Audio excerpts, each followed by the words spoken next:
There's the magic, the mystique, the 10,152 feet. What's it like to race there? That must be the toughest, baddest ass, race in the world. I think that might be the thing on the outside that brings them, but what keeps them is this community, like the engagement, the sense that they feel when they're here with this community.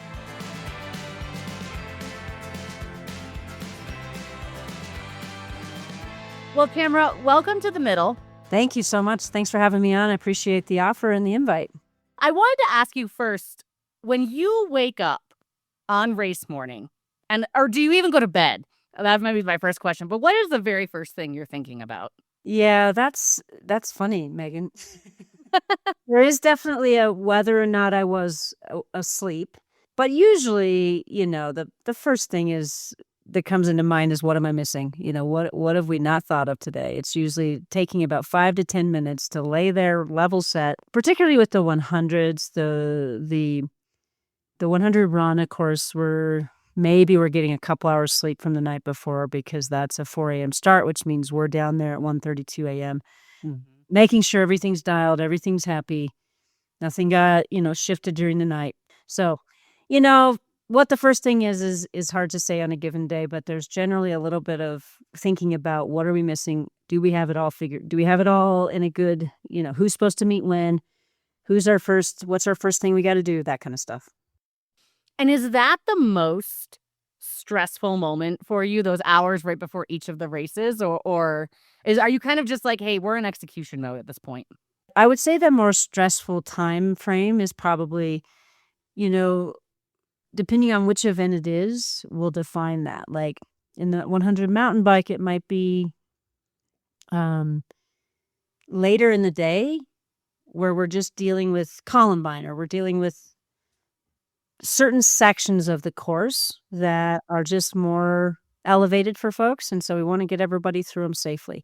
Weather is one big one with the marathon, where it's like, because we're exposed for so long on Mosquito Pass, like the real stressor is getting through that section of things, when that happens. But the early morning starting the thing, the team is so solid. Year one was a little different, but following that, the team is so solid that that's not the scariest part or the most stressful part, for sure. And I'll back up real quick for listeners that don't know, what is the Leadville Series? Sure. Yeah, we've got 7 weekends of events in Leadville. And, honestly, these events are born out of Ken and Mary Lee's vision, brainchild, and just heart and soul around 1982, when the mine shut down, Climax mine shut down. And we lost 3,200 jobs overnight. And really, at that time, Ken was he was pretty tightly wound up in politics at that moment, and was really trying to figure out, okay, what do we do? So he was closely connected with senators and was able to kind of talk through, what is the way that we deal with this? Like, what are we going to do? And Ken will tell this story, and I'll tell you what, every time he tells the story, everybody laughs at the same moment, at the same time. But essentially, a lot of it, as we know, around economic development, is getting footsteps in your town, but also getting them to stay overnight. And from that came, okay, let's have them run 100 miles, because they'll sure as heck stay overnight, right? But we started with 45 people on the start line, and today, now across 7 events, we have about 9,000 participants over the course of the summer. And that includes 2 camps that help prepare folks for the big 100s.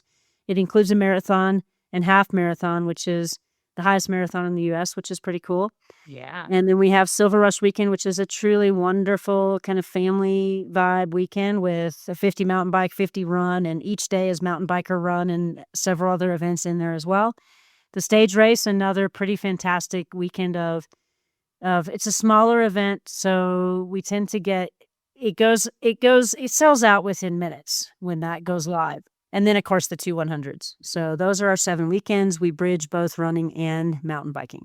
And I would say you are the race director. So what does that mean in practice? What are you doing day to day and for the series overall? That's a great question. That might take longer than we have, Megan. Is it easier to say what you don't do, Tamara? No, again, we have such an amazing team. So a lot of meetings, a lot of permitting, a lot of time with local community. I think most of us love Leadville for similar reasons around the access, the quiet, the solitude. So balancing that with these big events in the summer is definitely a challenge. And that was probably what was most attractive to me. So I took the role more around that reason. As race director, it's just trying to keep eyes on all the things and making sure we're moving forward in the right way that also matches well with the community, matches well with the athletes. And when, do you ever stop planning for the race? Is it really a year-round plan cycle, or do you actually get some downtime? Yeah, if the audience could only see my face then. There's not a serious, there's a less amped time, I would say, but it's not downtime necessarily. So we come out of, the run at the end of August, and then we really need to spend time in recap and review and time with the community, time with all the different teams who participated to make sure that, did we hit the mark? What did we miss? What can we take from this and learn and continue to grow? So there's a ton of recaps, a ton of after action reviews from law and medical, to county government, city government, local residents, all different types of groups. So that happens for a period of time. And then pretty soon, before you know it, we're right into redoing the permits and because our registrations begin to, deferral registration launches November 1, which means our athlete services team is being, tasked with getting those registration platforms together in October to be prepped, September, October. So there's not a ton of downtime. It's just a shift of what you're focused on. And it is definitely a year-round focus. And how can people participate? Because I know for the 100-mile run, it's a lottery. Is that the same across the board? The 100s are lotteries, and the qualifiers are your other kind of pathway into. If you didn't get in through the lottery, being at a qualifier, you get an opportunity there for either a performance. We call it a coin, which is an invitation to the 100. You can go that year or the next year. And then at the end of each one of those events, if you successfully completed it within the time frame allowed, you're eligible for a small drawing that we'll do at the end of that event. And everybody puts their bib number in who's eligible. There's another opportunity to have your name drawn to be eligible to get an invite for that year or the next year for the 100s. Roughly how many people does it take to put this series on? Because you're talking, you mentioned it, you're talking not just operations team, you're talking medical, you're talking volunteers. It spans the gamut. It's hundreds of humans. It is really hard to put a total number on that. But if you think about, we've got our core team, which is anywhere from 20 to 30 humans. We've got a locals team, ambassador team. That is another 10 to 15 people. We've got the actual volunteers for each different, from aid stations to start finish to helping set course markings, clean up course, clean up everything after, set up the truss, set up the start finish line, set up the expo. There's just hundreds of folks. And then we have subcontractors. The Recess Factory is one of our groups that we work with closely. That can be anywhere from 5 to, 25 people coming in from there to help based on the event and the size and scope. We've got Colorado State Patrol. We've got the Colorado Rangers. We have local police department, City of Leadville Police Department. We have Lake County Sheriff's Office. Many humans from each one of those areas. We've got the Lake County Search and Rescue Team. So depending on which event it is, you could have up to 35, 40 volunteers, just medical or more, out on course, particularly for the 100s in all these locations. There's gads of humans, and that doesn't even get into all of the support from folks like Chive Catering, Silver Dollar Saloon, who help us get food to the athletes. It's a huge production to execute these events for sure. And I want to remind our audience or tell our audience, you're talking about all this logistics. This race, Leadville itself, is at what, 10,000 feet roughly? 10,152, yes. So we're not talking about at sea level here. And the course itself for all of these, you are going up and down thousands of feet in elevation. Correct. So every event, has some, the marathon, for example, goes above 13,000 feet, which is, again, why it's the highest marathon in the United States currently. And you have the 100s both go well above 12.5, and their low point might be 9,000, but they're going up and down and up and down. And, when you've got a 100-mile course, you've got in the neighborhood of 15,000 foot of elevation gain in both of those events. So you've got a sizable chunk of elevation gain.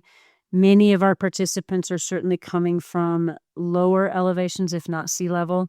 So they're facing that part of the adventure of really putting it out there and putting it on the line around how their body does at elevation.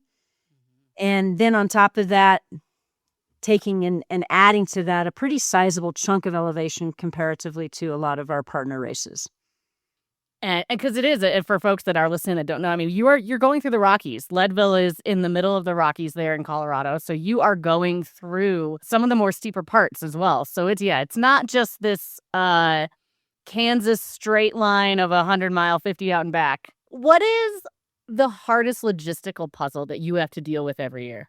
I think that's hard to pinpoint entirely. Like one of them for the 100 run this past year. So for 40 years, we had llamas that took the support gear up to the Hope Pass aid station. You're right around 12,000 feet with that aid station a little above. And the only way that you really get the level of support that you need up there, and it's a critical aid station, both out and back. So it's critical from a medical standpoint, it's critical from a food standpoint, and just a human standpoint altogether. For 40 years, we had the llamas. And last year, the big shift was the llamas decided that they were ready to take a break and retire. And so we went back to our rich mining heritage and went back to burros last year.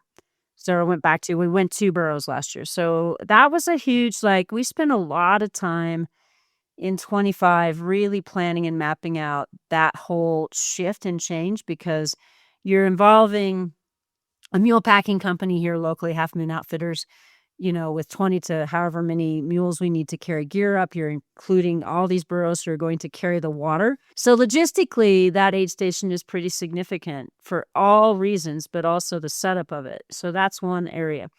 And then I would just say overall, probably how we best support the safety of the event overall, because that encompasses everything from where's the best places for your ambulances to be, to where do we need to have law enforcement? Where do we need to have, we need extra support over here. How do we take, in some of these events, 50 miles of out and back terrain and really make sure that we're hunkered down to keep it as safe as possible for everybody out there. So I would say law and medical, definitely overarching, are always going to be a key component. And we've got, again, the thing about it is we've got the sheriff's office, the search and rescue team, the rangers team, the PD, that briefing on Saturday morning before mountain bike is inclusive of a ton of humans, at 4 a.m. having a conversation about, okay, are we really as dialed as we think we are? And do we have everybody going exactly where they're supposed to go?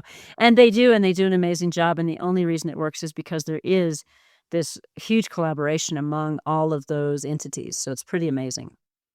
How many contingency plans are you carrying in your head during these races?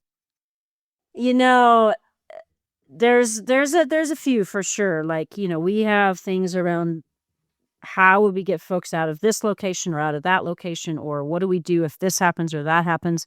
And there's a lot of it that you can't guess at until it happens. What you have to rely on is that you've got the right people in the right jobs in the right places at the right time. And I will tell you, this team, again, one more time, is pretty outstanding. And I don't just mean our lifetime team, but it is really who we work with across the board between law, medical, and really coming at this from we all know our backyard the best. And that means everybody at the table needs to be a part of that conversation. So those contingency plans are really built out of all of us, not just one of us.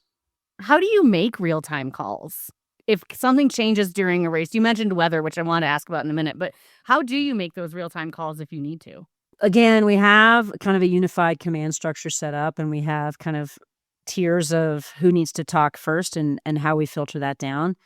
And we just have those systems in place, essentially, to make sure that we're all communicating well and that we all are seeing it from the same angle.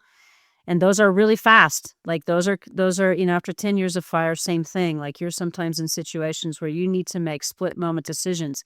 And sometimes you're like, okay, that decision didn't work. I've got to modify as quick as I can. But the idea is that I've got the right team members to make these decisions with and to push forward. And then also to quickly go, wait, pause, need to fix this, adjust this. But for the most part, it comes down to a tiered system of, leadership that's having conversation and then making those decisions in pretty quick order. And the unified command component's huge. So for the 100s, we have a team sitting at the cache in Lake County, which is the search and rescue cache office, if you will. and handling communications with dispatch. So for the mountain bike, we'll see anywhere from 20 to 60 accidents over the course of that event. So, and it's minor things to big things, right? Like not all 60 are huge, but there's real things happening out. It's a mountain bike race. Like this is what happens in a mountain bike race is sometimes we're out there pushing the edges and things are going to happen. So we've got tie-ins to dispatch, to the hospital, to Flight for Life, to, every single group is included in that conversation so that we can make those decisions in real time. You mentioned the weather, and I want to ask about it because, and for folks that are listening that don't know, we'd all probably love to have sunny and 70s on a race day, but that doesn't happen. Colorado is known for its afternoon thunderstorms. So how do you plan for weather? Is there a weather variable that makes you more nervous? The one that makes me the most nervous is lightning, right? Like it makes all of us nervous. And it typically is the marathon that is the most concerning because once you're up there, really to get folks out of that exposure can be a chunk of time. And it can be a number of humans. Like some things that we've done is to spread out the start of the marathon to the start of the heavy half to minimize the number of people overlapping up there. We have partnerships with NOAA, so we're tied in pretty tight with weather service updates, and that start the week of. Actually, we'll start having those conversations soon, but then during race week we'll have those conversations a few times and get updates for what we're preparing for. And again, we'll work together and go, okay, here's what we're facing, here's what we need to do. And certainly, while we haven't had to call that race up there, we're prepared to do so if we need to. Is there a moment during the race that you breathe, Tamira, that you relax? Oh, for sure. For sure. I would say 10 minutes before it starts and 15 minutes after it ends. No, I would say the first year, I'm not sure if I did breathe, but I would say over time, like all things, we humans are such adaptive creatures, right? We're built to survive. We're built to perform. And as long as we're only stretching the stress level to the point where we can continue to adapt, we do. And so in that framework, I would say I breathe a lot more than I used to. Let's put it that way. How do you talked a little bit about athlete safety. How close are you with the athletes? When something does happen, is that you and your team kind of making the decision if needed to pull them from the course? Is that more them and their team making that decision? Really depends on what the reason is, like really where it falls. There are certain lines that are very clear, if you've had oxygen, if you've had an IV, certain things like that medically where, the race is done. There's cutoff times, so that's kind of our side logistically is to kind of draw those lines and then let the crews and the human make choices up to that point. If we do track, all kinds of things along the way to keep an eye on something, if somebody had chest pain at May Queen, but kept going. And it wasn't significant enough for anybody to call it at that point, and medical didn't feel like they should call it. We're going to track that human and pay attention and help make the best decisions together. And where need be, we'll just continue to bump it up the ladder to who interacts. And absolutely, I am very fond of all of our athletes. I don't get to obviously interact with every one of them. But, I will just say this. Ken and Marilee started this with the idea of family in mind. And I honestly think, as I alluded to earlier, that this has been the piece that they couldn't even foresee, how that would grab the human component and it would really provide a space and place of belonging that we all crave and all need. And nobody realized that was coming, nobody. And I think sometimes many of us don't realize until we're there, whether it's mountain biking, it's running, it's skiing, it's arts, it's whatever, where you find that community and that sense of belonging, and you will do a lot to be in that space. And with that in mind, it matters a lot about how our athletes are trending and really trying to hold that family quality to decision making. And, sometimes I'll have interactions, other folks on our team will, and engagement and conversation when somebody's trying to decide. And we'll have those heartfelt conversations around, well, where are you right now? What do you feel like you've got? And Ken will always say, dig deeper. And, sometimes that's the appropriate answer. And sometimes it's, did you come out here and do everything you came to do? And is it time to say, safety-wise, I need to stop? And so we do have some pretty heartfelt conversations out there, and I've had many, and I look forward to always being there with our athletes to the best of our ability to champion them right through to their success point. You mentioned family, so I want to ask more. We've talked about logistics, so I want to talk more about the Leadville community. How important is the community to making this race and all the races possible? It's impossible to do it without them, right? And I would say there's so many layers to that question, and I think what ultimately draws the human component to Leadville, there's the magic, the mystique, the, 10,152 feet. What's it like to race there? That must be the toughest, baddest ass, race in the world. I think that might be the thing on the outside that brings them, but what keeps them is this community, like the engagement, the sense that they feel when they're here with this community. And this community is pretty flippin' amazing and pretty special and pretty magical. You watch these businesses open their doors, and it's not just to sell things. It's because they're truly wanting to share in the experience. You watch who shows up at the start-finish line. And it's not just the racers and their crews, it's this community as well who understand the magic of the work, and they feel it. Like something's not alive in you if you can stand at the end of that finish line, and particularly in the last 2 hours of the run, right? That is probably some of the most magical time that you can feel it. It's like electricity in the whole community, and it is about this community as much as it is about the human who is doing the work they're doing. How does hosting events like this impact the residents of Leadville? Because it's not a big town. Yeah. It's tough. Last year we spent a lot of time, I think, really trying to better understand what it's like to live on 6th Street, because 6th Street is our start and finish line.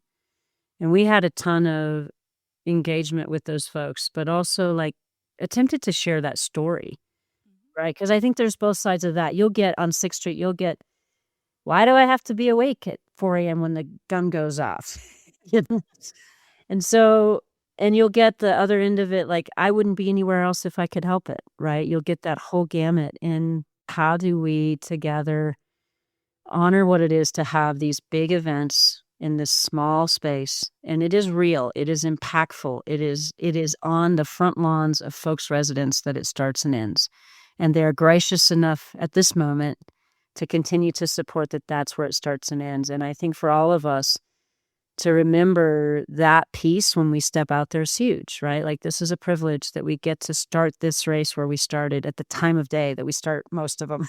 and just, we can get in a pretty myopic space, I think. I just trained for however many years to come do this bucket list item. And it is understandably, we are in that bucket of trying to get it done. And so broadening that to, oh yeah, I am standing on somebody's lawn right now. For those people that don't live there full time, what does showing up well look like and mean from your perspective? Yeah, I talked about this a little bit last year in our time together in our racer meetings in both 100s of how do we be a good human? How do we do that? And how, that's my sort of my catchphrase. My team is sort of playing with me of saying they're going to get wristbands that say, be a good human. I'm like, I have a coffee mug that says that. I think that's a good idea, right? It's not a new phrase, but it's certainly trying to play on that and a call to action. How do we show up here? How do we show up with everything we came to experience and every bit of our, our fierceness that we came to put on the start line, but also show up aware of this community. And that to me it's just the pause here and there. It's the pause in a restaurant, in a store, say thank you. It's a wow, this is, thanks for opening your doors, a recognition. It is, where am I standing right now? Where am I deciding to go to the bathroom? Don't get me started on talking about the bathroom. But, where am I choosing? And even though I'm going to start this thing that's epic for me, does that make it okay to go to the bathroom in somebody's yard? Probably not. Oh my goodness. And those things still happen, and I get it because we get in that, I got to go. So we are at a point where we're trying to put toilets all along the start line. But these are the things of it's a team dance, right? How do you show up, but how do we help you? How do we talk about being a good human?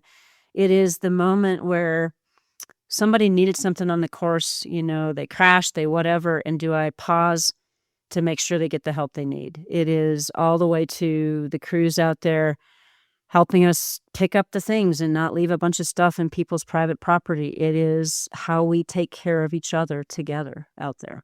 And then, I mean, you said it's really understanding this is a community at the end of the day. It's a community 365 days a year, not just during the 7-week span of races. I had this conversation with somebody last week, in an interview, and it reminds me of, and this might be silly, nobody will get it, but we'll see if you do. And it's probably going to speak to my own silliness. I go out from my house and I ski and I create tracks in 1.5 feet of snow. That takes work to do that. And then people are like, cool, I can walk in those tracks because now I got a place to walk. And it's like, well, that changes the experience for the person who created the tracks. Can we walk over here and can we ski over here? One of the things that hit me 20 years ago when I had a conversation with somebody is they didn't know. They just didn't know. Like, that changes the dynamic of the ski track, right? And how do we slow down long enough to have the conversation, I guess, is my point. And how do we just talk about this stuff? And how do we, of course, you're like spent. Your crews are spent. Your crews are probably more spent than you are preparing to get you there. And when we're really elevated and we're really excited, we might miss some things. And how do we talk about that? And how do we talk about, and I appreciate you asking the question because I think that's where it starts, right? Is like, how do I show up in a small community? And when I come from other bigger places, I don't know the dynamics. It's like somebody's marriage. You don't know the whole internal story. We don't know all the dynamics of Leadville and this community. And, I think about it like traveling out of country. It's a different culture. And how do I show up and ask questions, be curious, and be kind? You had mentioned when we chatted earlier that you're also working with other race directors on setting a standard for making these events more sustainable, especially in these rural mountain communities. So what do you mean by sustainable? We've seen Steamboat and Leadville and a few of us in smaller communities where the community is feeling the impact of the event. So how do we start to think about things a little bit bigger than ourselves of what are the key things? Like, we have an event that I was directing up until this year, kind of helping transition it right now down in Trinidad, and 90% of that course is in ranching and farming community. It starts and ends in Trinidad, but 95% of it's in the county. So how are we having conversations with those folks as well to figure out how do we do this together, particularly when they've got some of the most extraordinary gravel down there, but they've also got some of the most extraordinary hunting and ranching and farming. And it is their namesake. It is what diversifies their income stream. And when we started to have an event at the scale that we were having it was something new for that community. And how are we talking about that? How are we talking with the 95% impacted group versus just the city? So a lot of communication. I think a lot of it has to do with that. But sustainability has to do with, in my mind, it has to do with trying to be ahead of those conversations and not playing catch up because it impacted and it built and became a tension point later that you're then trying to fix at a later point, but that we're having those conversations early and often. And, the group of us that's gotten together has really tried to talk about some of those pieces. We're not through the hurdle of what all that means yet, but we're having those conversations about just ways that we can work together. Sustainability also means recycling. It means Cloud City Conservation Centers. So that's our local recycling group that is amazing. And we have really worked hard to work with that group and to set a standard. These events have a huge footprint, right? And that footprint can have a very big impact on many things. And we don't want to see that the dump, the trash, the transfer station being increased on a bunch of garbage because we had this event. So how are we doing events literally sustainably in that fashion as well? I think it's a plethora of things and I don't think we know all of them yet. I think we have to continue to stay in the conversation to learn how we're impacting so that we can be flexible. We can go, oh, I didn't see that. Okay, how can we adjust? How can we be partners, be good partners together and continue to communicate how we move this forward so that it can stay? These are critical economic drivers in our small towns, particularly right now in a year where the snow is not here. So we are not seeing that normal winter traffic that we would see. These events are critical to that sustainability with our diversification of income streams. And it's only one, but it's an important one, and it has to be protected. And protecting it is about doing it together, in my mind. I'm glad you mentioned the economic tie, 'cause I wanted to ask about that, but you also mentioned telling the story. How do you balance telling that story, especially on something like social media, where the popularity of some of these races? I mean, I found out about the Leadville 100. I read the book Born to Run. I think maybe many people, maybe that's where they first heard it. And it's kind of a double-edged sword, because it can help raise the awareness and bring that, bring people to watch the race, bring people to participate in them. I'll give you an example. Before we hopped on this recording, I typed in Leadville 100 to Instagram and did the search. And you have athletes that participated in 2025, and they put together these very beautiful, very glossy reels from photos, and it looks very majestic. And of course, especially even if I think you're not an ultra marathoner or an athlete, you see that and you're like, wow, that's so pretty. That, like, I want to go there. I want to see that. And that's good awareness of the race, and it's good awareness of all the effort that goes into it. But is there that double-edged sword of, now maybe we're bringing in people who aren't here to respect the community, or don't know how? They don't view it as, this is Leadville, a community. They just say, hey, I want to go take some pretty pictures and go experience this event, without understanding that connection of what the event actually is to the community. You know, we want people to come experience Leadville. We want people to see the beauty for whatever reason they come. And that our job and role is really to continue to tell the story and the narrative of what we believe the community is telling us about being a good human here, and how to do that and how to show up with respect. But we want people to come. I mean, even if I take my race series hat off and I put on sort of my community-minded hat and roles I play with economic development here, we want the humans to come experience Leadville. We just want you to do it with respect you would show of your own backyard, right? Yeah. I think most of the time. Yeah. And it is a beautiful community. I mean, I've driven through it. I've hiked around it. It really is an outstanding community in both people and just scenery and nature. It's gorgeous. You mentioned the event started after the mine and sort of that economic collapse. How connected is this race series to Leadville's survival today? You know, I think when we look at, it's odd because it's actually snowing, but we look at a year where our businesses locally are down anywhere from 5 to 30% right now.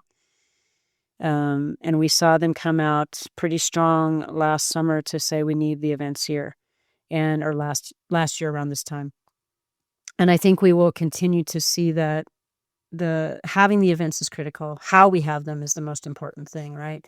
You're kind of sitting in the middle of all of this. You have athletes, you have the local community of volunteers. So how has this role changed you as a person since you've taken it on? I've been coming to Leadville since I was about 6, 7 years old. And my parents were teachers and farmers, ranchers. So the way that we had vacations was camping and driving where you could drive, and pretty, limited expenses as much as you could. But I would say Leadville's been a kind of a love affair for me since then. Like, I have known that I would wanted to end up here for quite some time. It was kind of a question of how. So now 8 years plus full-time in Leadville in this role, like, how have I changed? How have I grown? My sense of community is huge, and my love for this community is really huge. But I would say just sort of that really acute awareness around events and small town, and that engagement and that intersection that happens, and how beneficial, but how important it is to really see from so many different angles. I couldn't see all that until I was in this role. I could feel it. I knew I wanted the role because of that, but I didn't have any idea to what extent. The impact is impactful.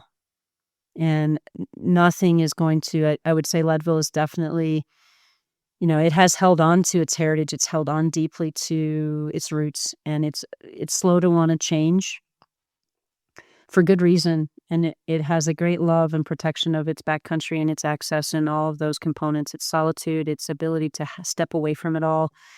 And yet we need some diversification to be stable and to also have self-reliance. And I would say I've just, like, that's probably what is singularly continues to grow inside of me, is the deeper and deeper understanding of the role of the race series with that, but overall what we need and how do we do that with care and thoughtfulness of each other. If everyone listening to this remembers just one thing about Leadville, what should it be? Come visit us. Be a great human while you're here. Dig deep. Say thank you to every person you can find for everything that they do to create this magical space. But do come visit us. Do come spend time with us, and do come race with us. And just bring your better angels with you to help us continue to grow this amazing magical space. Well, Tamara, this has been fantastic. It's been so insightful to hear how these races are put on. I usually end with a controversial question. I don't think I have a controversial question for you. More of a, when are you going to complete the 100-mile run? Is it still on the list? It is on the list, actually. It is. You know, there's hope that could happen in the next few years, next 3 or 4 or 5 years. We're building a really amazing team here.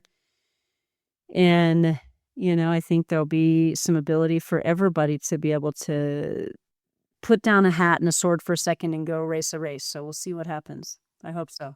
I will be there to cheer you on, with respect to the Leadville community. But thank you for coming on. Thank you for taking us kind of behind the scenes of these really complex and storied events, certainly here in Colorado, but across the United States. I think you've given our listeners a lot of things to think about when they come to communities like Leadville and how they're showing up. You're doing incredible work for the race, incredible work for the community of Leadville. I know you're in planning now. You're in the throes of it. So I really appreciate you taking an hour or two out of your day to talk to me. Megan, thank you so much for having me on, having us on, and just the space to talk through some of these things. And audience, thank you for listening. You know, I hope that what you hear from me is how much we love you and we want you to be here, and just some little tips on what Leadville loves. So looking forward to seeing everybody here, and thank you, Megan. Thanks for spending time with us in the middle. If today's story caught your attention, drop a subscribe, share the episode, follow us on social media, and remember, it ain't over till it's over.